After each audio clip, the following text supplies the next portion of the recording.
আসসালামু আলাইকুম। আমি আজকে কিছু কথা বলবো হজের ব্যাপারে। দেখা যায় সোশ্যাল মিডিয়াতে হজের ব্যাপারে অনেক পোস্ট করা হচ্ছে, আলোচনা সমালোচনা করা হচ্ছে। সরকারও চাইতেছে যে এরকম সরকারি হজের টাকা কমানোর জন্য, খরচ কমানোর জন্য। তো আশপাশ দেশের থেকে আমাদের দেশে হজের খরচ অনেক টাকা বেশি।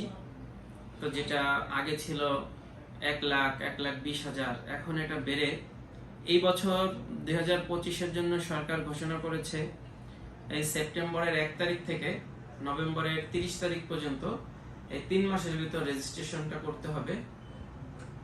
আর পাক রেজিস্ট্রেশন ফি 30,000 টাকা, আর সেই সাথে 3 লক্ষ টাকা হজ রেজিস্ট্রেশন ফি।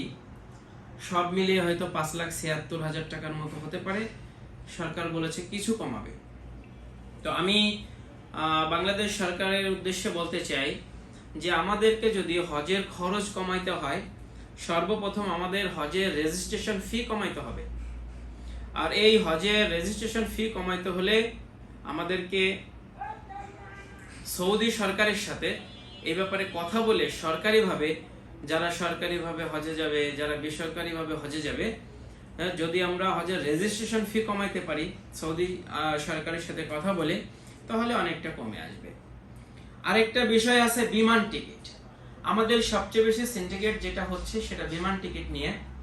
তো আমরা যদি বিমান টিকিটের ক্ষেত্রে এই যে হজের যাত্রী নিয়ে যে বিমানগুলো সৌদি আরবে যায়, এই বিমানগুলো সাধারণত খালি আসার কারণে এই খরচের সংখ্যাটা আরো বেশি বেড়ে যাচ্ছে। তো সেই ক্ষেত্রে আমি যেটা বলবো যে যখন হজের যাত্রী সৌদি আরবে যাবে, ওই সময় ফিরতি বিমানের টিকিটে একটা ছাড় দিতে হবে, এবং ওই ছাড় দিলে আমাদের দেশের যারা বাঙালি প্রবাসী ভাইরা আছেন, ওই ছাড়ের জন্য ওনারা বাংলাদেশে বেড়াইতে আসবেন। অনুরূপভাবে আবার যখন হজের যাত্রী বাংলাদেশ বিমান আনতে যাবে সৌদি আরব, ওই সময় আবার একটা অফার দিতে হবে, এবং এটার একটা আগে থেকে একটা ঘোষণা দিতে হবে। যদি এই ঘোষণাটা আমরা দিয়ে রাখি, তাহলে হবে কি যে ওই আমাদের প্রবাসী ভাইরা এই যখন বাংলাদেশ বিমান ফাঁকা যাবে সৌদি আরব হজের যাত্রী আনতে, ওই ফাঁকা বিমানে তারা চলে যাবে কিছু টাকা কমের কারণে। এইভাবে করে এই ফাঁকা টিকিট, ফাঁকা বিমান যদি না যায়, সেই ক্ষেত্রে হাজিদের অনেক টাকা সেভ হবে। আরেকটা বিষয় আছে খাবারের বিষয়টা হলো, আমরা ওই দেশে গিয়ে ওই সৌদি আরবের খাবার যেটা আমাদের পছন্দ হয় না, সেই খাবারগুলো আমরা খাচ্ছি। তো এই খাবারগুলো যাতে আমাদের বাংলাদেশি ভাইয়েরা ওই দেশে রান্না বান্না করতে পারে, এইরকম যদি একটা ব্যবস্থা আমরা করতে পারি, তাহলে আমাদের খাবারের খরচটা যেরকম বাঁচবে, পাশাপাশি সেই খাবারের মানটা বাংলাদেশি খাবার এবং রুচিসম্মত খাবার, আমাদের পছন্দনীয় খাবারগুলো আমরা খেতে পারবো। আরেকটা হলো হোটেল ব্যবস্থা।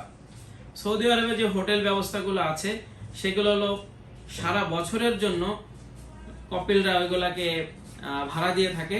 তো এই জন্য বাংলাদেশ সরকার যদি এই হজের সাথে সাথে যদি সারা বছর উমরা যে হাজি আছেন এইগুলো সরকারিকরণ করেন, তাহলে সারা বছরের জন্য আমাদের প্রয়োজনীয় বাড়িগুলো যদি আমরা ভাড়া নিয়ে রাখতে পারি, সেই ক্ষেত্রেও আমাদের অনেক টাকা সেভ হবে।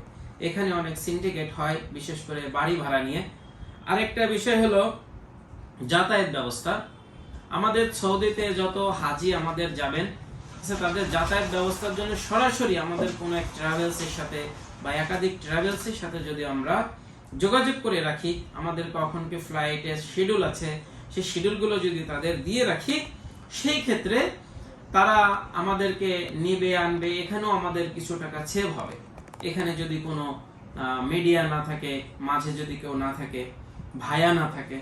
আরেকটা বিষয় হলো কোরবানি। এটা অনেক বড় জরুরি বিষয়। হজকে শুদ্ধ করার জন্য কোরবানি ওয়াজিব, খুব জরুরি। কিন্তু এই কোরবানি করার নামে অনেক লোক অনেক হাজিদের থেকে টাকা নেয়, কিন্তু দেখা যায় যে 100-500 লোকের কাছ থেকে কোরবানির পয়সা নিয়ে হয়তো 20-50টা দুম্বা কোরবানি দিয়ে বলে যে হয়ে গেছে। এজন্য এই ব্যাপারেও আমাদের বাংলাদেশ সরকারকে অনুরোধ করব যে কোরবানিটা যাতে সঠিকভাবে হয়, এবং এটা বাংলাদেশের তত্ত্বাবধানে, ওইখানে দরকার হলে আমাদের একটা কোরবানি করার জন্য একটা স্থান করে নিতে হবে। এই যাবতীয় ব্যবস্থা যদি আমরা এভাবে করি, আল্লাহ যদি চাহে হজ আমাদের জন্য খুব জরুরি, মুসলমানের জন্য। তো আল্লাহ পাক রব্বুল আলামিন আমাদের সকলকে হজ করার তৌফিক দান করুন। সাথে সাথে বাংলাদেশ সরকারকে অনুরোধ করব যে হজের জন্য আমরা ব্যবসা না করে প্রয়োজনে কিছু সরকারেরও কিছু অনুদান সহায়তা দিয়ে হলেও হাজিদের হজ খরচ কমানোর জন্য বিশেষ করে অনুরোধ করতেছি। আসসালামু আলাইকুম ওয়া রাহমাতুল্লাহি ওয়া বারাকাতুহু।